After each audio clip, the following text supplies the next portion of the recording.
نحمده ونصلي علی رسولہ الکریم اما بعد بسم اللہ الرحمن الرحیم۔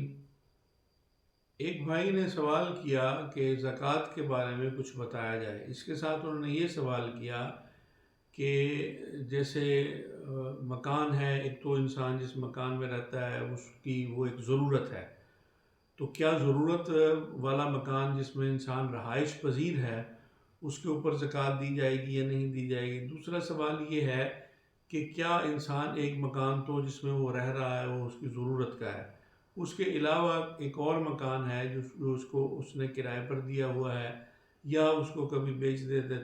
دیتا ہے، پھر اس کے لیے اور کوئی متبادل خرید لیتا ہے، گویا کہ کاروباری نقطہ نظر سے وہ اس نے مکان رکھا ہوا ہے یا پلاٹ رکھا ہوا ہے تو اس کے اندر اس کو منافع ہوتا ہے، تو کیا اس کے بارے میں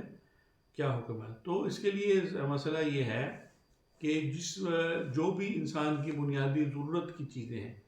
تو ضرورت کی جتنی بھی چیزیں ہیں ان پر زکوٰۃ نہیں ہوتی۔ ضرورت سے زائد ایکسٹرا چیزیں جو ہیں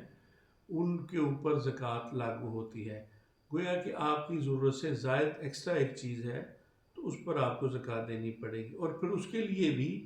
کہ اس کے جو کمرشل پرپسز کے لیے گویا کہ اس سے آپ ایک کاروباری نقطہ نظر سے آپ پلاٹ رکھتے ہیں یا مکان رکھتے ہیں اور اس کا کرایہ اتنا بن جاتا ہے سالانہ آپ کی ضروریات زندگی سے ایکسٹرا، اور یا آپ اس کو سیل پرچیز کرتے ہیں جو زکوٰۃ کے نصاب پر پورا اترتا ہو، تو پھر آپ اس کے اوپر زکوٰۃ دیں گے۔ اگر اس کی آمدنی زکوٰۃ کے نصاب سے کم ہے، کیونکہ ایک نصاب مقرر ہے جو عام طور پر یہی سمجھا جاتا ہے کہ 52.5 تولے چاندی اور 7.5 تولے سونا، تو اس کے اوپر زکوٰۃ لاگو ہوتی ہے۔ اس کے علاوہ کچھ اور چیزیں ہیں، وہ جب انشاءاللہ زکوٰۃ کے موضوع پر ہم تفصیل سے بات کریں گے تو اس پر انشاءاللہ اس موضوع پر تفصیل سے اس کے جو پہلو ہیں جو ان پر کہ نصاب کس پر ہوتا ہے اور نصاب کتنا ہوتا ہے اور کن کن چیزوں پر زکوٰۃ عائد ہوتی ہے، کن لوگوں کو دے سکتا ہے انسان، کب دینی چاہیے، کتنی دینی چاہیے اور کب نہیں دینی چاہیے، اور کس صورت میں نہیں دینی چاہیے، کون صاحب نصاب ہے، کس پر زکوٰۃ فرض ہوتی ہے، چونکہ یہ بھی اسلام کے بنیادی فرائض میں سے، بنیادی ارکان میں سے ایک رکن ہے زکوٰۃ کا دینا۔ تو اس لیے اس مسئلے کو بھی جاننا ضروری ہے، بہت اچھی طرح سمجھنا ضروری ہے اور اس پر عمل پیرا ہونا بھی ضروری ہے۔ تو اگر اس کو انسان اگنور کرتا ہے تو گویا ایک بنیادی فرض، جس طرح پہلا رکن اسلام کا کلمہ ہے، اس طرح نماز ہے، روزہ ہے، حج ہے اور زکوٰۃ ہے، تو یہ 5 بنیادی ارکان، تو 5 بنیادی ارکان ہیں، ان میں سے کوئی بھی اگر رکن انسان ادا نہیں کرے گا جان بوجھ کر اور صاحب نصاب ہوتے ہوئے بھی اگنور کرے گا تو وہ گناہ کبیرہ کا مرتکب ہوگا۔ تو اس میں صاحب نصاب ہونے کے لیے اب اگر دیکھیں، یہ شاید جب اس وقت اس دور میں جب زکوٰۃ فرض کی گئی اس وقت 7.5 تولے اور 52 تولے چاندی کی شاید ویلیو برابر ہوتی ہوگی۔ تو آج کے دور میں چونکہ ان کے درمیان ایک قدر مشترک جو ہے، ایک کامن چیز ہے، وہ ہے روپیہ، تو اس سے ہمیں پتہ چلتا ہے کہ کس چیز کی کتنی ویلیو ہے۔ اب اگر آج کے دور میں مثال کے طور پر یہ ریٹ چونکہ ویری کرتا رہتا ہے، تو 15,000 یا اس کے راؤنڈ اباؤٹ کوئی فگر ہے چاندی کا، تو چاندی کا اگر ریٹ 15,000 کے آس پاس ہے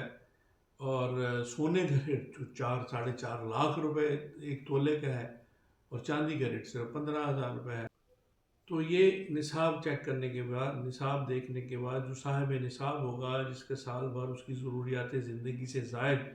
اتنی رقم، اتنی سونے اور چاندی کی ویلیو کے مطابق اس کے پاس یہ چیزیں پڑی ہوں گی، تو اس پر رقم کی صورت میں یا سونے چاندی کی صورت میں اس پر زکوٰۃ فرض ہوگی۔ اور اسی طرح جو دکان ہے، جو کاروبار ہے، جو بزنس ہے، اس کی بھی ساری رقم بنا کر، اور وہ بھی اگر نصاب سے اوپر جائے گی تو اس پر بھی زکوٰۃ فرض ہوگی۔ اور اسی طرح جو بھی بزنس، جو بھی کموڈٹیز کا ہے جو نظام ہے، جس میں جتنا بھی آپ کا کاروباری نظام ہے، اس میں آپ کی ضروریات زندگی، ایک تو روزانہ ڈیلی روٹین میں جو خرچہ خراجات ہوتے ہیں وہ چلتا رہتا ہے. اس کے علاوہ جو آپ کے پاس جتنی مالیت وہ سال بھر آپ کی ضروریات زندگی سے ایکسٹرا پڑی رہے تو اس پر زکوٰۃ فرض ہوتی ہے. تو اللہ تعالی ہمیں عمل کی توفیق عطا فرمائے اور فرائض جو دین کے ارکان ہیں ان پر عمل کرنے کی توفیق عطا فرمائے،